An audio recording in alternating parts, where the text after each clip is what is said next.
Welcome to the Black College Sports and Education Foundation Weekly Show, where we equip students, athletes, their families, and supporters with vital tools and information that will impact their decisions on educational opportunities and careers.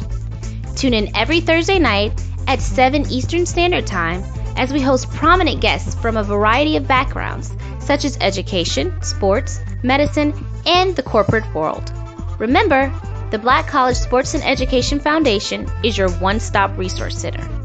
Now, here's your host, Executive Director, Edd J. Hayes.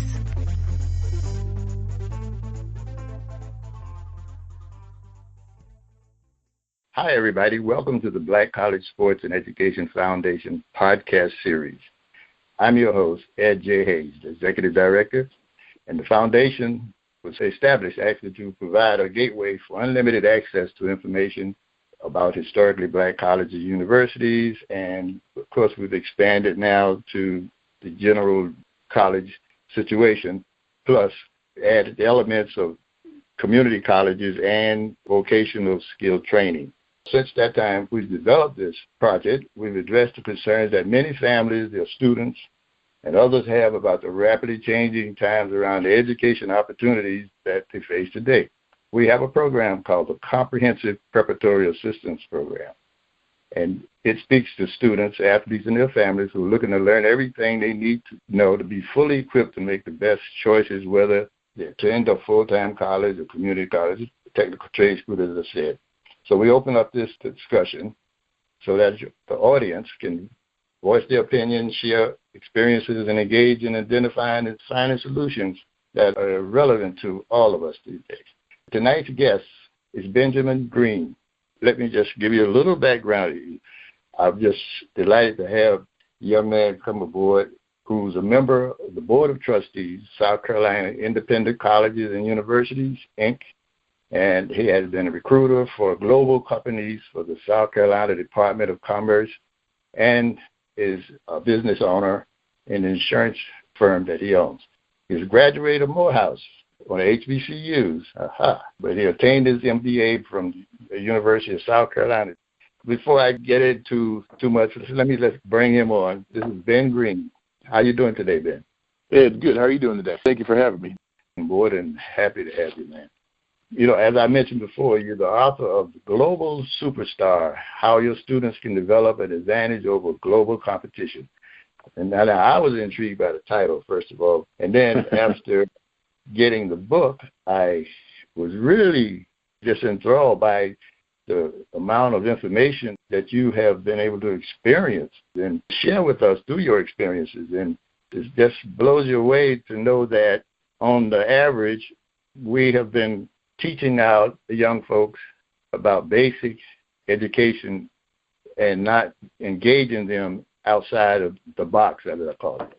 So I would like for you to probably just give us just a little summary of what the book entails, and I want to get into it because there's some chapters that I really think that would just blow people's mind to know that these things are happening right around us and we get lost out there on the racetrack.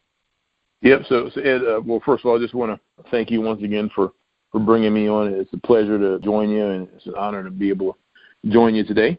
So, yes, sir. So I wrote the book, really started the book in 2008, and it came about and it got started because I had lived in Japan for, at that time, about 6 years, and had also lived in Spain, lived in Brazil, and worked in all of those countries for different companies.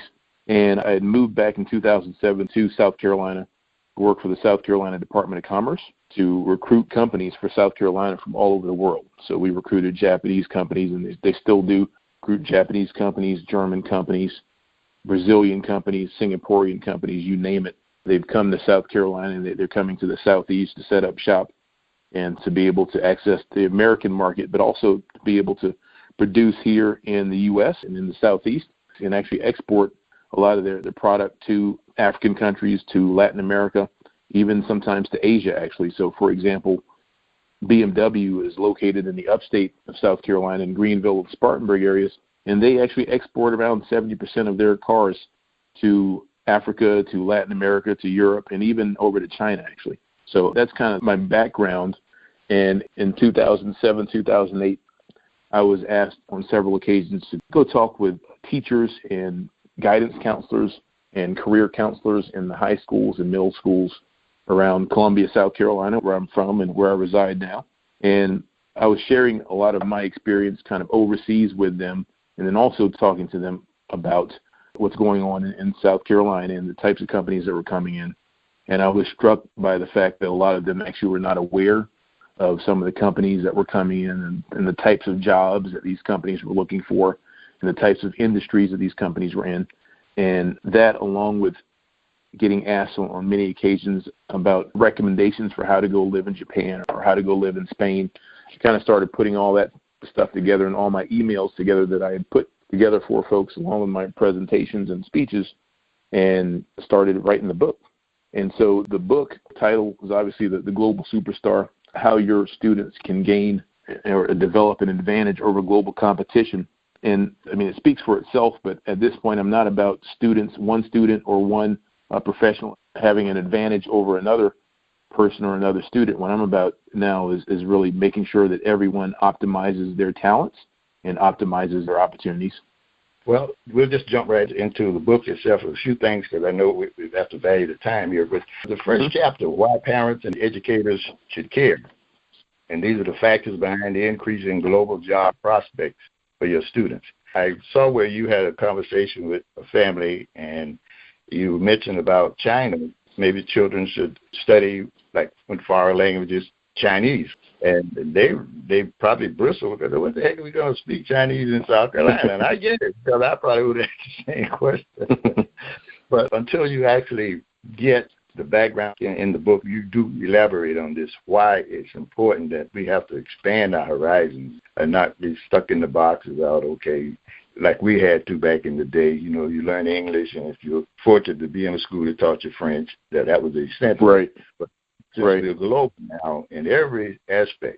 I've been in experiences where being overseas, and during that time, anything American made would sell. So that I get, but, you know, it never dawned on me the wide perspective that you bring into us. Yeah, so there's 7 billion people on the planet right now, and it's growing on a daily basis. And of those 7 billion, there are about 5 billion adults. And of those 5 billion, there are about 3 billion have told Gallup and a few of these other survey companies that they want to work. Most of these people, when they want to work a full-time formal job. And the problem is that there are only about 1.2 billion full-time jobs in the entire world. And so why someone in South Carolina should learn Chinese? Well, the reason for that is because there are a lot of folks in China that are learning English, and with technology, with the advance in communication in the internet, and with a lot of folks being able to speak and write and read English, you have a lot more people across the globe now that can compete for jobs in the United States, even if they're not here, actually, because a lot of jobs can be outsourced, and a lot of jobs can be, you know, sort of partially done by folks in India or in the Philippines or in China or, you know, Thailand or in Nigeria or Ghana for that matter. And so the reason I told that family that is because there's been a fundamental shift in terms of competition that folks have to account for now. And then beyond that, that doesn't even account now for the rise in artificial intelligence and robotics, which is going to displace between 20 and 30% of the folks in this country that are working on jobs like being a truck driver or in retail positions, even folks that are studying to become radiologists right now, kind of the lower level type doctors, or actually some of the higher level type doctors. Artificial intelligence and some of the advances that are being made and that will manifest 5 or 10 years from now, they're going to destroy some of these jobs. And so I started writing the book in 2008, kind of around the time that the big financial crisis was happening. I didn't publish the book until 2016, but in the last 3 years, it was already going on in terms of the loss of manufacturing jobs, in terms of outsourcing, in terms of the rise of artificial intelligence. But in the last 3 years, it's absolutely manifested, and it's going to continue. And by the year 2030, about 25 or 30% of, you know, kind of lower level jobs in terms of the service industry, in terms of truck driving, et cetera, those jobs are going to be gone, or they're going to be automated out of existence. And so we were already starting with only about 1.2 billion jobs formal, good paying jobs on the planet for a total of 5 billion adults. And we're going to go down.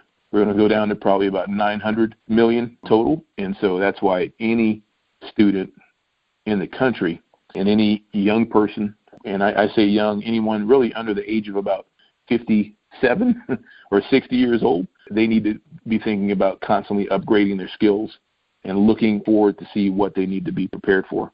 Right. And that really drives the point that we're trying to speak through the comprehensive preparatory assistance program. I'm just going to call it CPAP. That's a mouthful. Yes. You know, we started out with recognizing a need to try to garner support for our HBCUs who get all the negative press, as opposed to some of the things that are beginning to resurface at these schools in terms of training and specific fields. You know, some like A&T has the engineering department that's well known, and then certain other schools have certain departments that they're turning out, you know, top grads that go into the corporate world. But now we're addressing the students on the low end of the totem pole, which is that these are the kids in the community who, what you want to call them, underrepresented. I'm still trying to define that because I understand what they're trying to say, but it's a cute word for saying that, hey, they're not getting resources to teach them things like as we're speaking of here. This is like totally Chinese to them, you know. So how do we bring this down to that level where we can engage the majority of the kids who are being left behind? In other words, that the next 30 years will be the most globally competitive in history. I get it because for years I've been, you know, involved with the education field back in New York and some of the poor school districts, and I saw it from that advantage that they suffered for a lack of, well, initiative, vision, and sometimes just resources that were not available to these young folks. So how do we engage them in a conversation about the global aspect that you're talking about and break it down to them so they understand maybe making better decisions about when they do go to college? Because you mentioned how a lot of these things that they are right now studying in terms of careers will probably have no effect on the economy by the time next 30 years. Right. So I would probably take them to places, simple examples like some of the local malls that we have here in Columbia, South Carolina. We have several malls here that are completely empty, or they're at 10% of the capacity they were 20 years ago, you know, when I was in high school or a college student. And I would take them to some of the banks that are here where there used to be 10 tellers, you know, about 10 bank tellers, you know, behind the booth, and they're now maybe one or two, or those banks have actually closed up because everybody's using ATMs, and you can take a picture of your check with your phone and make those deposits. And so those bank teller jobs, those things are gone.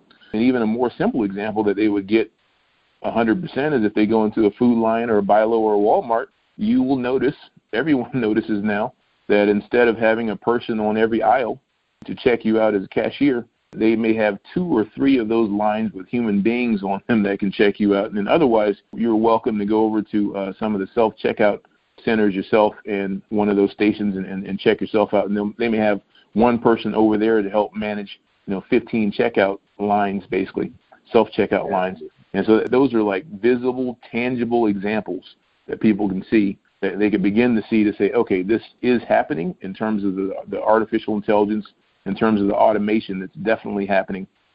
And then for the manufacturing type of positions, in the North Carolina, South Carolina, and Georgia area, there are 1,000 empty factories that used to produce, textiles, or they used to produce, typewriters or older type of tires, et cetera, that are out of business now because they did not innovate, or that work moved to Mexico, that work moved to Brazil, it may have moved to Vietnam, China, obviously, even to parts of Africa now. And so I'd probably kind of just take them on a field trip so they can see visible, tangible examples of people and companies and industries that did not innovate so they can start getting it. It kind of reminds me of the old debate between W.E.B. Du Bois and Booker T. Washington about skill training as opposed to intellectual. Now, it seems that we're coming kind of full circle because now the hot topic out here is skill trades professionals, okay? You wrote a chapter on that, and I haven't had a chance to read the whole chapter, but this is something that we have had discussions, CPAP has, with some local community people who have been involved with a skill training program. To me, it's impressive that they're engaging these kids off the street who would get into these programs and learn some basic skills, hands-on type of thing. And from that point, that's where it's incumbent upon us to infuse this information that you're saying about, hey, you got to think outside the box here, where you're going with this 10, 20 years from now, Right. So, Ed, what I would say is that I think only about 32% of the folks in this country have college degrees. Probably only around 40 or 45% of the jobs require any sort of, college education. They can really kind of get by about 60% of the time without a college education.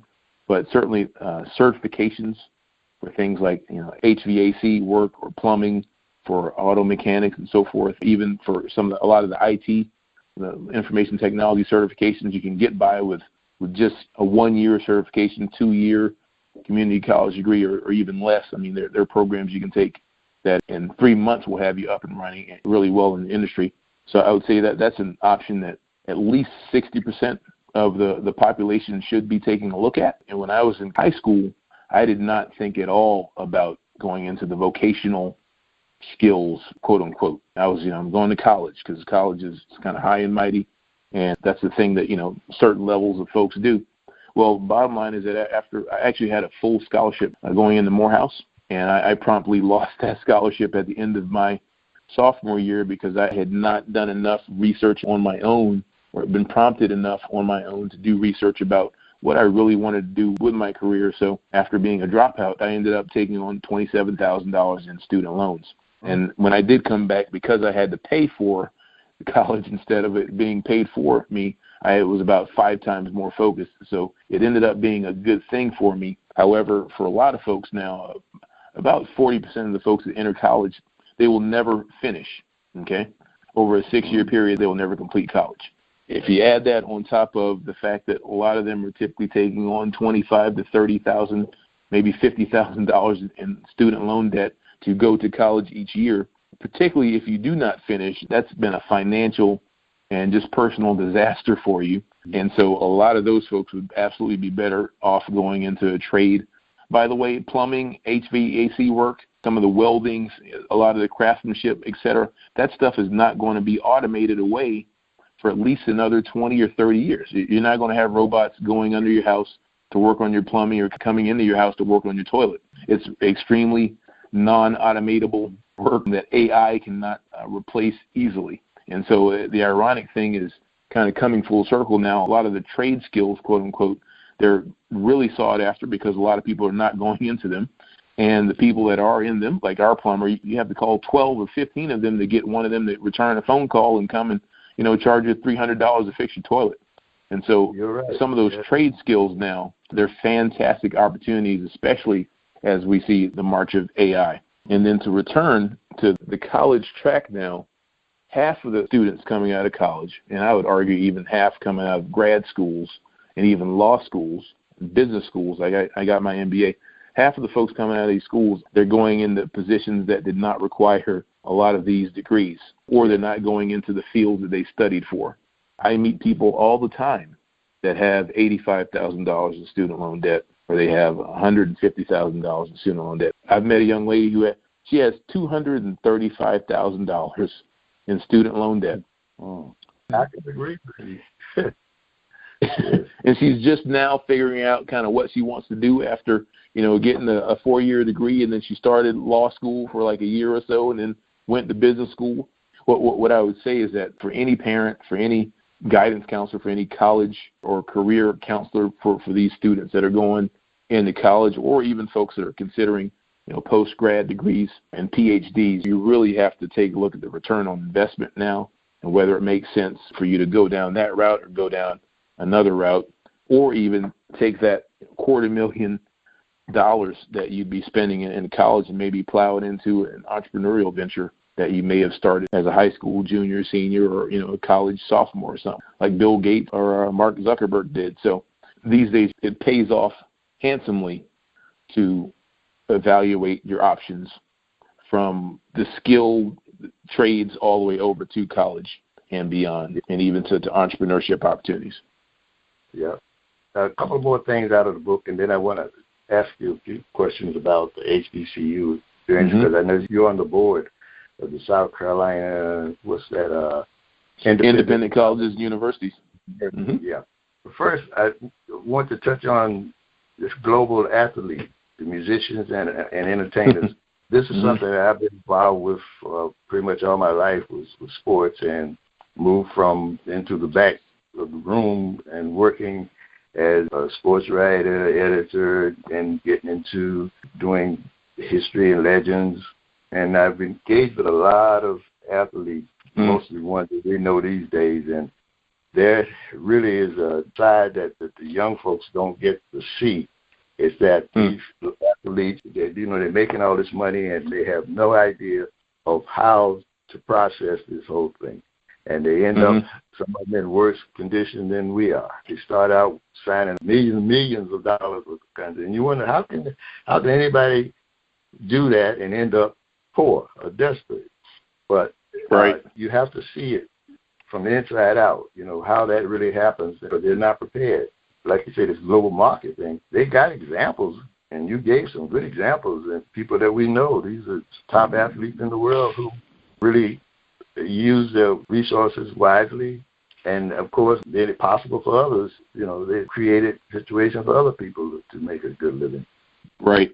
So my question is, I know that the professional leagues have their folks that they hire to be what we call our inspirators or whatever, but it's still not translating to the high school and level of where these kids start to dream about this chance to become this celebrity, whether it's in music or whether it's in whatever. They get tunnel vision and they don't really realize how to handle finances or how this thing can grow for you. That's a whole nother conversation, though. But I just thought I'd bring that up because, you cover the whole gamut in the book, and I'm just suggesting anybody that's listening, you might want to get a copy of this, especially if you're a parent. And, it would benefit us all because it's an education source, but it's also just plain common sense here that's being given to you at a time when we need to read more. You get away from the social media aspect of it unless you're going to get a Kindle. Yeah. But the last thing I think I want to touch on was the hotspot. You mentioned hotspots for the next 3 decades. Absolutely. And actually, before we move to the hotspots, what I'll say regarding the athletes, whether you're going to be a global athlete, quote unquote, or whether you're playing in the NFL and want to market your brand here, et cetera, as you said, I think it's 65% still of the NFL players, 2 years out of the NFL, they're bankrupt. Because, for a lot of them, typically it's like a 2.5 year to 3 year average career. And so they're just in their first contract. The humongous money, $140 million Russell Wilson just signed for 4 years, $35 million a year. That's in the second contract, sometimes even in the third contract. On the first contracts, if you're not in the first round, for example, you're getting very good money. Let's be honest. You're getting good money, but it is not blowout money. And if you do not understand how to take care of your taxes, if you don't understand how to, really take care of your expenses, you don't understand how to put at least 30 or 40 or 50% of that money away, given the fact that you may only be on the field for 2.5 years. As you said, you can be maybe even worse shape than you were before you went into the NFL or the NBA. The NBA, those guys actually get guaranteed contracts, and yet still over half of them are bankrupt or broke after a couple of years. And I played football in high school. My goal was to go to the NFL, and I quickly realized that at Morehouse, as a freshman football player there, that was not going to happen. And so I turned my vision and my endeavors to more practical, quote-unquote, things. But what I would tell anybody, whether in baseball, basketball, football, is that the subjects that I recommend in the book for you to study, like personal finance, business, and contract law, negotiations, retirement planning, and now marketing, those are subjects you're going to be using regardless. And if you're successful, you're going to be using all of those subjects. And so you might as well become an expert in them, whether you make it to the NBA or not. And the other thing I would tell kids here in South Carolina is we have had in South Carolina an incredible run of talent come from this state in the last 5 or 6 years. Jadeveon Clowney got drafted number 1, I think, 4 or 5 years ago. He's now up for one of those big, second contracts. Asia Wilson on the basketball side, number 1 pick out of WNBA right from here in Columbia. And you have Zion Williamson from the upstate who's going to go number 1. And I think kid Jay Morant over at Murray State, he's going to go number 2. And those guys were on the AAU basketball team here in South Carolina. But between the time that Zion has now come out and LeBron James, it's been like 15 years. You had 1 million or 2 million basketball players come out of high school and AAU, et cetera, and yet still we only had one Zion Williamson or another LeBron essentially in the last 15 years. And even with Zion is he's a smart guy. He is smart. And hopefully he has a very good team around him, that knows well personal finance and negotiations and all that stuff, and he can trust them to be, do things in his best interest. And if he does, he can be a billionaire probably in 10 years from now. But the bottom line is that whether you're going to have a team around you or not, whether you're going to be in the NBA, NFL, MLB for 3 years, 4 years, 10 years, whatever it is, 2 years, if you actually do get there, you're going to need all these skills anyway, so you might as well study up on the stuff that I suggest. I agree. Yeah. In terms of the hot spots, the next 3 decades, this is probably the most fun part of the book because, I've been to a lot of these countries. And so I think I highlighted Japan, Taiwan, and, Singapore, for example. Hong Kong were some of, I think, the top recommendations. Spain, I think, as well. South Korea, I'm just kind of running through them. Australia. And then I highlighted China. Actually, even Mexico is pretty interesting, depending on the market that you're in. Mexico City actually is, kind of interesting. I've been down to Guanajuato. They have a lot of factories, actually a lot of the automotive and other manufacturing facilities that have left parts of the U.S. A lot of that stuff is going into Mexico and actually even Canada. My wife happens to be Canadian. I had not spent, much time up there before I published this book. But, over the last couple of years, I've been up there, whether it's Halifax, Montreal, Ottawa, Vancouver. The point of the hotspots is that there are some really interesting, awesome cities and regions that you can go check out either for vacation or if you want to go, try to do an internship or a job there, you want to live there for a while, and you can gain a lot of experience that you can use anywhere in the world. It is going to give you an advantage over other people, and it's just going to help you optimize who you are and also figure out some other skills you may not have known you had. And so even if they're not going to live in Panama or live in Canada or Singapore, for example, if they can visit them for travel or vacation, it's something that they can really add to their portfolio and give them a different perspective. Yes. Well, that leads to the last question, and I guess not a real question, but, just need to get some insight because of your, being on the board of the South Carolina independent colleges and universities. Mm-hmm.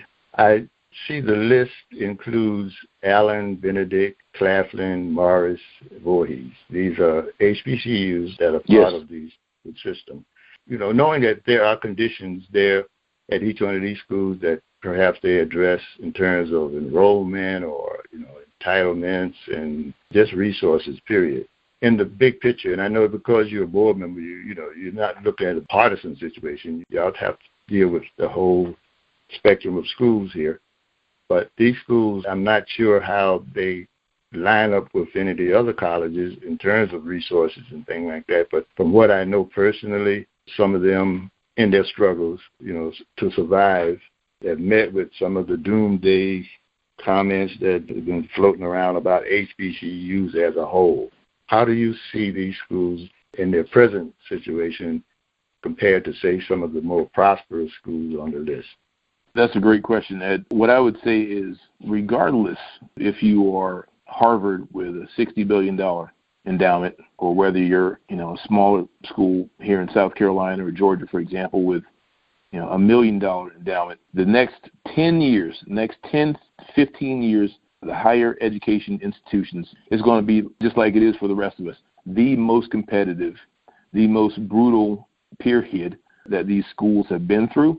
And if they are not hyper-focused on delivering value, and value typically is going to mean delivering unbelievable students that graduate and that can go and compete for jobs anywhere in the world. If they're not hyper-focused on that from basically now, the clock is ticking until 2030, 2035, they're going to go out of business. Okay, which brings me to the point. Because you have this inside focus here, are they having these kind of conversations, as you know? Because, I mean, I'm not disparaging or trying to separate them from any of the other schools on the list, because I know we have diversity at all these schools.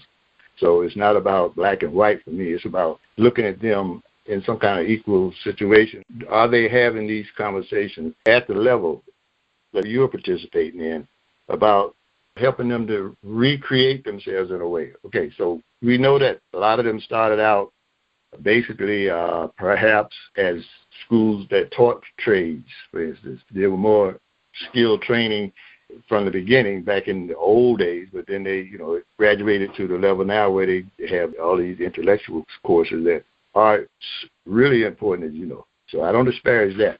But I use an example like Paul Quinn College down in Dallas. I happen to know personally Palmer Cottrell, who was the past owner of Proline's hair products, who actually bought that campus because he didn't want to see it fall into, this bad city hands. And it was Bishop College campus, and he invited Paul Quinn to move in from out in the country, and he gave it to him really like $1 a year lease, whatever.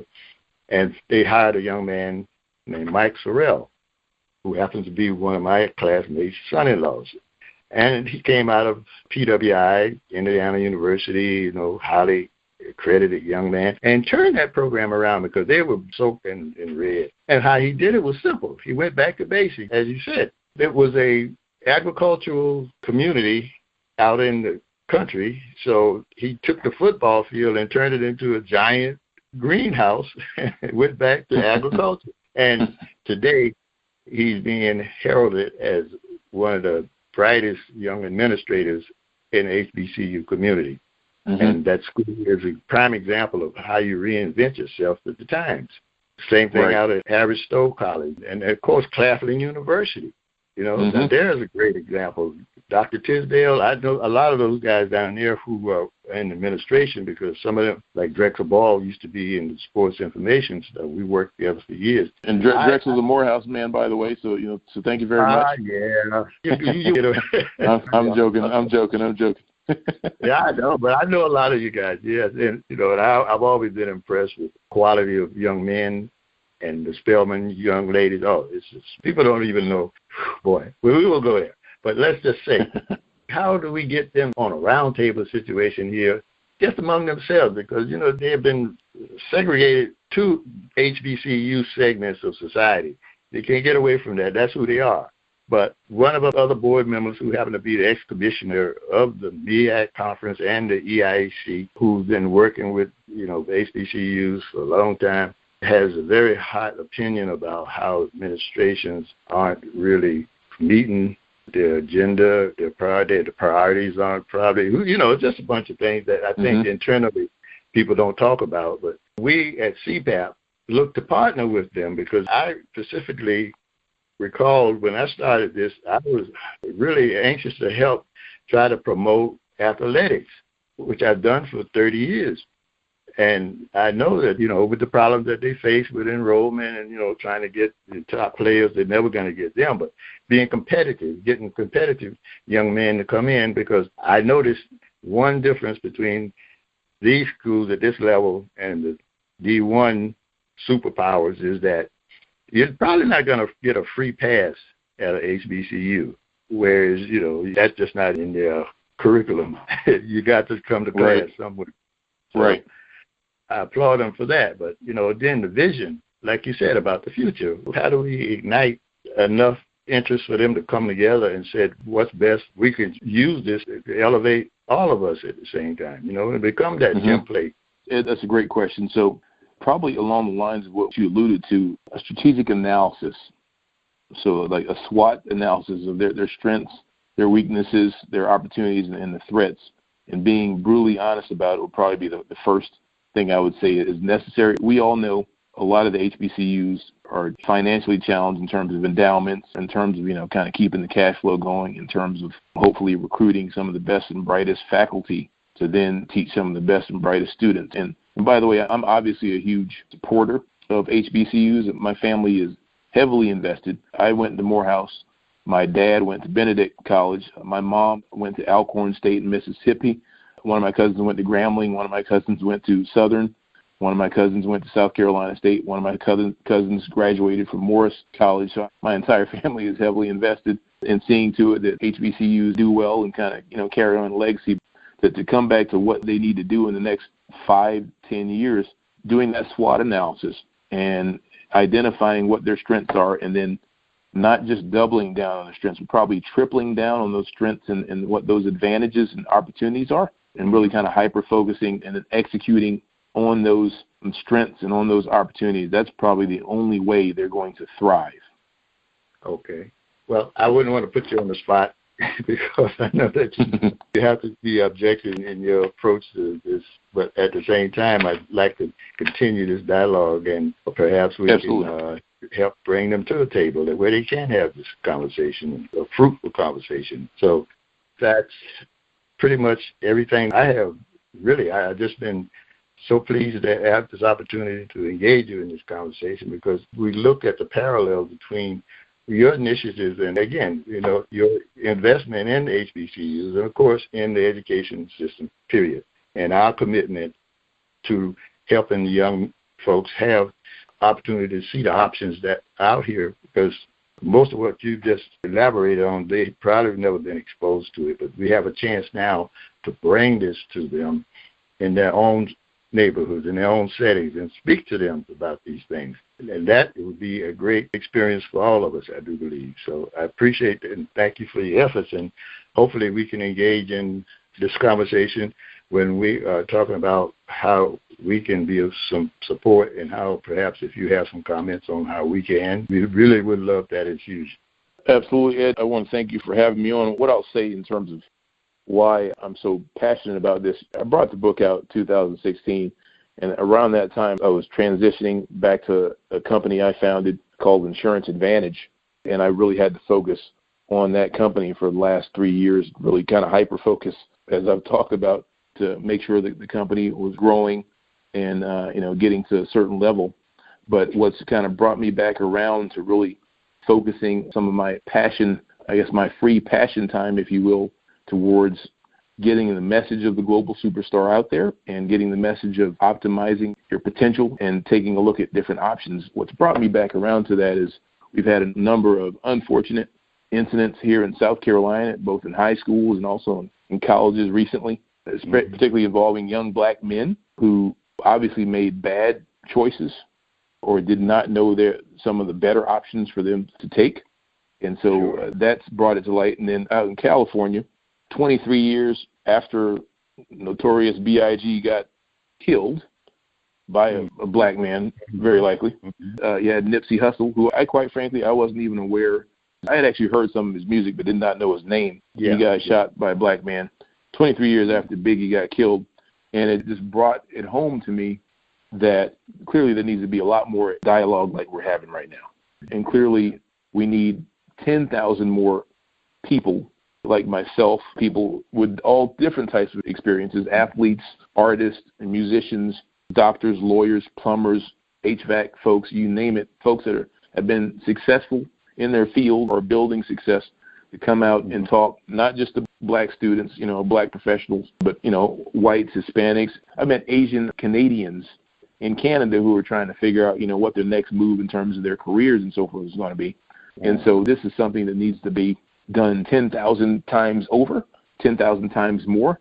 And I appreciate you and also Tracy allowing me to come on for a few minutes and talk about some of these issues and hopefully, jog a few folks' brains and get them to think about some different options. And then absolutely down the line, if you all would like to engage a bit more and, engaging with HBCUs to see, if we can help them brainstorm on some solutions. And I'm all for it, because HBCUs serve a very valuable place in the market, but they need to understand that market doesn't have to exist 10 years from now, and it may not if they don't really focus and get serious about innovating and providing value. That's exactly our perspective. And I'm glad to hear that coming from someone outside of our source because, it's not a conversation that we've been able to have with a lot of people, but we do intend to see if we can collaborate with you with this project. We are young. We just started a couple of years ago, but it has really blossomed outside of our original ideas. So this tells us that, yes, there is a need for this, and we are all in. So we just need to keep bringing in folks like yourself who are young and got a perspective that's for the future, for these kids. So, again, appreciate it, Ben, and I will be in touch with you. And this is not a promise. This is a fact. We're going to be engaging you and have you back. And I would love for you to speak with Dr. Flint, our education director, who's another dynamo. And she's really encouraged me to keep going with this project when it seemed like it wasn't making any kind of strides. But we're so glad to have this opportunity. And if you permit me, we will be speaking with you very shortly because I have some more things I'd just like to share with you. Absolutely. And thank you for your time. I appreciate it. You're welcome. And have a good day, Ben, and we'll be in touch. Thank you, Ed. Okay, thank you for tuning in, everybody. And don't miss next week's show when we'll have another great discussion. And I'm quite sure that this one really, really touched a lot of folks because we need this kind of insights that just don't always get talked about in public forums. So we have that opportunity. And if you'd like to comment, if you'd like to add something to it, or if you have a topic you think that needs to be discussed, let us know. We can be reached anytime at 770-376-6114 or email me at ed.j.hayes@gmail.com. I encourage you to visit the website at www.bcsportsfoundation.com. And you can connect with us on Facebook at Black College Sports and Education Foundation. And we're on Twitter and Instagram at #HBCU4Life. That's the number 4 life. And until next time, have a blessed week. And we will see you then. Take care.